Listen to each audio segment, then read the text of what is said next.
जय जगन्नाथ। नमस्कार दोस्तों, आज हम बात करेंगे उस अद्भुत परंपरा के बारे में जिसमें माना जाता है कि भगवान जगन्नाथ उनके बड़े भाई बलभद्र और बहन सुभद्रा लगभग 15 दिनों तक बीमार हो जाते हैं।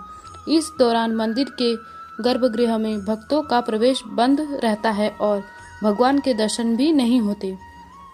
सवाल यह है कि क्या भगवान वास्तव में बीमार पड़ते हैं, इसके पीछे धार्मिक मान्यता क्या है और इन 15 दिनों के दौरान मंदिर में क्या क्या होता है, आइए विस्तार से जानते हैं। स्नान पूर्णिमा से शुरू होती है यह परंपरा। हर वर्ष स्नान पूर्णिमा के दिन भगवान जगन्नाथ भाई और सुभद्रा को मंदिर के बाहर विशेष स्नान मंडप में लाया जाता है। इस दिन तीनों विग्रहों का 108 पवित्र कलशों के जल से अभिषेक किया जाता है। इस जल में विभिन्न तीर्थों का पवित्र जल और सुगंधित पदार्थ मिलाए जाते हैं। धार्मिक मान्यता है कि लगातार ठंडे जल से स्नान कराने के कारण भगवान को ज्वर हो जाता है।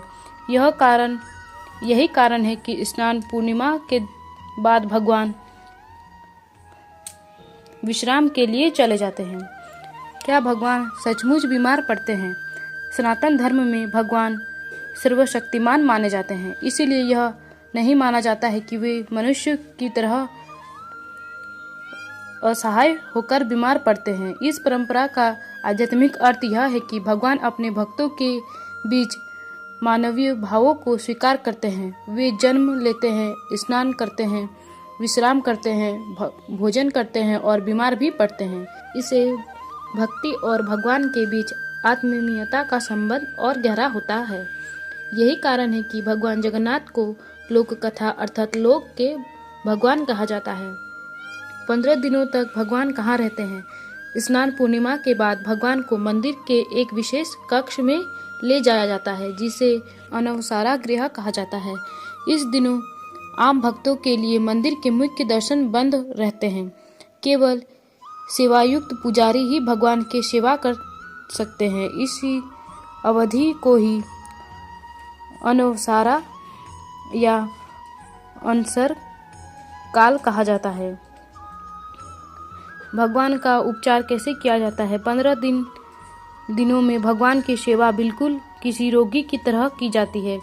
उन्हें भारी भोजन नहीं कराया जाता, बल्कि आयुर्वेद, औषधियाँ, जड़ी बूटी से बने पिए हल्का भोजन और फल अर्पित किए जाते हैं।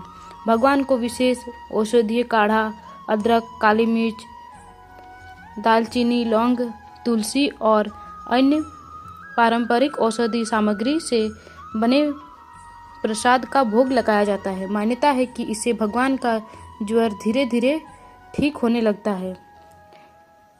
इस दौरान भगवान के वस्त्र और श्रृंगार। बीमार के समय भगवान का भव्य श्रृंगार नहीं किया जाता। उन्हें साधारण वस्त्र पहनाए जाते हैं। उनके शरीर पर औषधि लेप लगाया जाता है।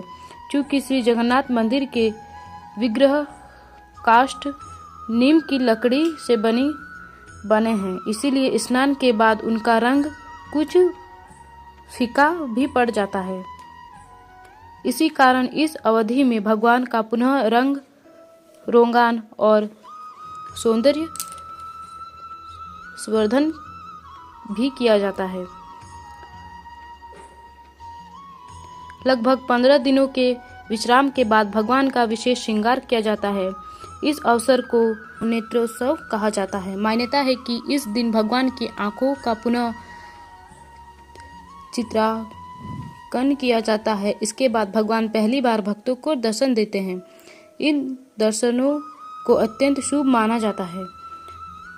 नेत्रोत्सव के बाद भगवान के दर्शन को नवयुवन दर्शन कहा जाता है। मान्यता है कि बीमारी से स्वस्थ होकर भगवान पहले से अधिक सुंदर और युवा स्वरूप में भक्तों के सामने प्रकट होते हैं। इस दिन लाखों श्रद्धालु दर्शन के लिए पहुंचते हैं। भगवान के स्वस्थ होने के तुरंत बाद विश्व प्रसिद्ध जगन्नाथ रथ यात्रा प्रारंभ की जाती है। इस यात्रा में भगवान जगन्नाथ, बलभद्र और सुभद्रा अपने अपने विशाल रथों पर विराजमान होकर नगर भ्रमण करते हैं। इस दौरान लाखों श्रद्धालु रथ के रस्सी खींचते हैं। मान्यता है कि रथ की रस्सी खींचने से विशेष पुण्य की प्राप्ति होती है। जब भगवान जगन्नाथ के दर्शन बंद रहते हैं तब भक्त निराश नहीं होते। परंपरा के अनुसार अनेक श्रद्धालु अलारनाथ मंदिर जाते हैं। मान्यता है कि अनुसारा काल में भगवान जगन्नाथ अलारनाथ रूप में वही भक्तों को दर्शन देते हैं। इस कारण इस अवधि में अलारनाथ मंदिर में श्रद्धालुओं की बड़ी भीड़ उमड़ती है। इस परंपरा का आध्यात्मिक संदेश। भगवान जगन्नाथ की यह लीला हमें कई महत्वपूर्ण बातें सिखाती है। भगवान अपने भक्तों के जीवन से जुड़ी हर भाव को स्वीकार करते हैं। जीवन में विश्राम भी उतना ही आवश्यक है जितना कर्म। बीमारी के समय उचित उपचार और समय संयम का महत्व समझाया गया है। भगवान और भक्ति का संबंध केवल पूजा का नहीं बल्कि प्रेम और आत्मीयता का भी है।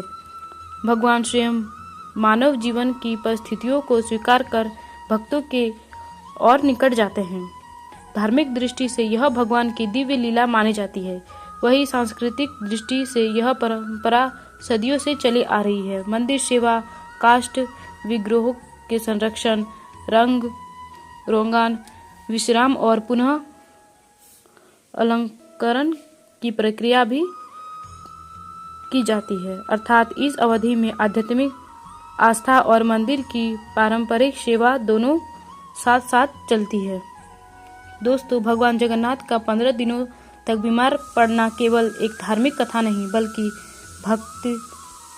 भक्ति, प्रेम, सेवा, आयुर्वेद, परंपरा और मानवीय भावनाओं को अद्भुत संगम है।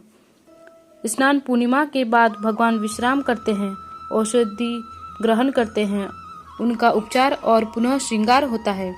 फिर नेत्रोत्सव और